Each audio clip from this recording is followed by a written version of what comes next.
Hey yo, let's continue the conversation that we had about eating around the table, the importance of family dinner, those conversations, especially with raising young children.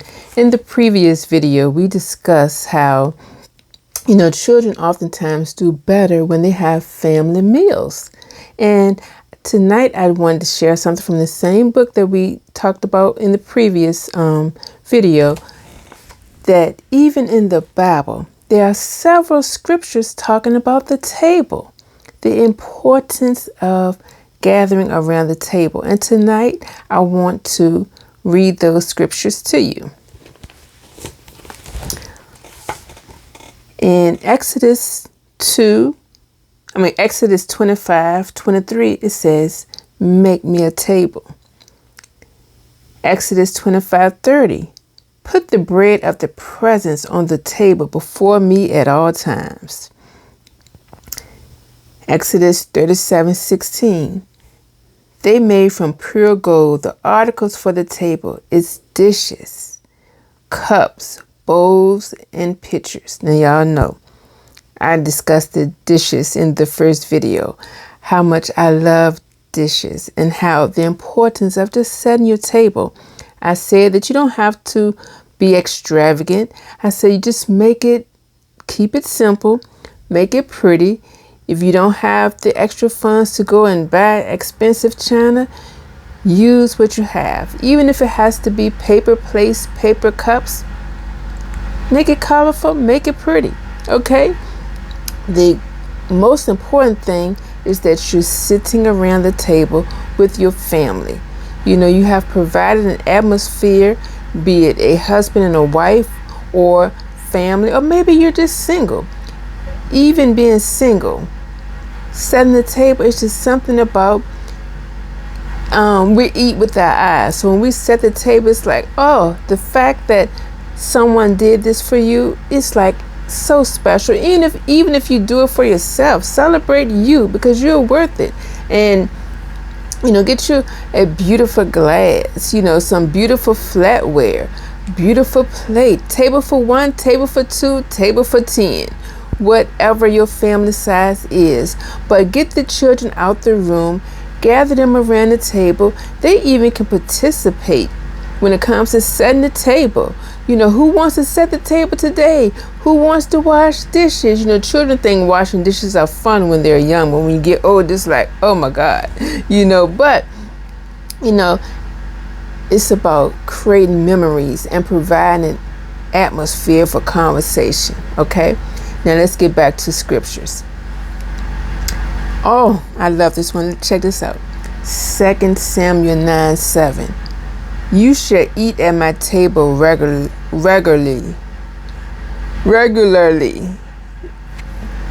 It's in the word, y'all. It's in the word. So much hustle and bustle. We just have to get back to the basics. Not being so consumed with ripping and running, but sitting at the table and enjoying your meal, actually chewing your food. Not, oh, I gotta hurry up and eat, just gulping your food down because you gotta get to your next meeting, your next event, and not taking time to just sit at the table and eat your food, okay? Let's continue. 2 Kings 25:29. "For the rest of his life, he ate regularly at the king's table." For the rest of his life. Glory to God. All right. How about this one? Psalms 23:5. "You prepare a table before me in the presence of my enemies." Come on here now. Even God prepares a table for you in the presence of your enemies. Your enemies gonna have to watch you get blessed. All right, let's see. Psalms 128:3. "Your wife shall be like a fruitful vine in your house, your children like olive plants around your table." Isn't that beautiful? Society now wants you to think, oh, children are an inconvenience and all of this stuff. But let me tell you something. Children are a blessing and they are a gift from God. Okay? Don't get it twisted. Children are a gift from God. So years ago, women used to have like 13 children, 15, 16, 17. Hey, no big deal. So when people have children, then they could have like 4 and people like, ooh, that's a lot. It's like, yeah, think about it. Some of y'all came from big families where your parents had 8 children, 9 children, but all of a sudden today, people say things like, oh my God, all of those children. Oh, children are expensive. And listen, God will provide. These children, God has a reason for these children to be here. They are a blessing. They have something to contribute. You don't know what that child may be, but you better believe, just like you, they have a purpose here on earth. Okay, so listen, set the table. They're going to be like olive plants around your table. Okay, and how about this one? Proverbs 9:2. She has prepared her food. She has mixed her wine. She has also set her table. Isn't that what we're talking about? Setting the table. Get that plate, that charger, that placemat, that flatware, that beautiful glass. Set that table. And even if you can't do that every day, listen, do it as often as you can. Okay? And you don't always have to put the tablecloth. Maybe you can save that for holidays. You can save this tablecloth for Sunday dinners. I don't know your family dynamic, but all I'm saying is get around the table. Keep it simple and make it pretty. Okay? Next one. When evening came, Jesus was reclining at the table with his 12 disciples. Isn't that something? Even Jesus sat at the table. Afterward, he appeared to the 11 themselves as they were reclining at the table. Check that out. The next one. Just as my Father has granted me a kingdom, I grant you that you may eat and drink at my table in the kingdom. That's Luke 22:29 through 30. And the one before that I don't think I said was Matthew 26:20 and Proverbs 9:2 as well, plus Mark 16:14. Okay, so check that out.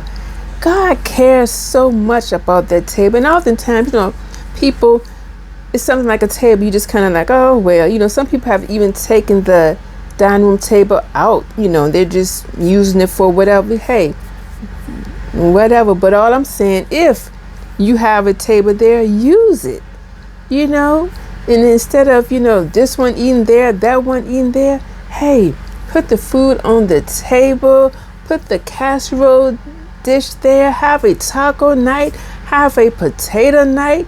It doesn't have to be a 5-course meal 5 days a week. It could be a bowl of soup and some nice old toast, cornbread, whatever. Just get around the table and enjoy the meal and have some great conversation, okay? Because you're going to learn a lot and you're going to give a lot, okay? So we're going to continue with this healthy meals and also just family time around the table. Get around the table, okay?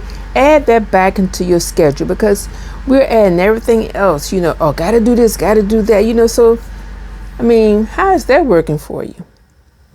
When you think about it, is it? Don't be so busy that you can't enjoy the simple things of life when it comes to simple things in life, when it comes to something that's just slowing down enough to chew your food, enjoy your food at the table. Be it breakfast, lunch, or dinner, or all three, but get in the habit of getting back to the table. It's a beautiful thing. Most of us grew up eating dinner at the table, and children went to school, eating breakfast and, things like that. So, hey, make it happen. Make it happen. Okay. If you have not been doing it, hey, don't feel guilty about it. Tomorrow is a new day. Go out there, pick up something, whether you cook it, pick it up, or just plate it. Of course, I say cook it, because that way you control what's in it. That's when we get to talking about healthy eating, because we're cooking it. We're not putting all those chemicals, that's in the food.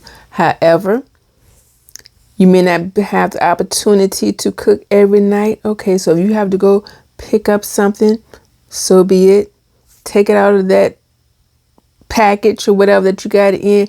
Put it on your nice plate. Set the table. Call the kids to the table and say, let's enjoy your meal. How was your day? Or what happened at school today? Then they would get into conversation. Well, how was your day, Mom? Or how was your day, Dad? So let's do it, okay? Have a wonderful rest of your day, and thank you for enjoying and listening. And we're going to continue this conversation because it's important. It's even in the Word. God saw fit to put it in the Word to talk about the table.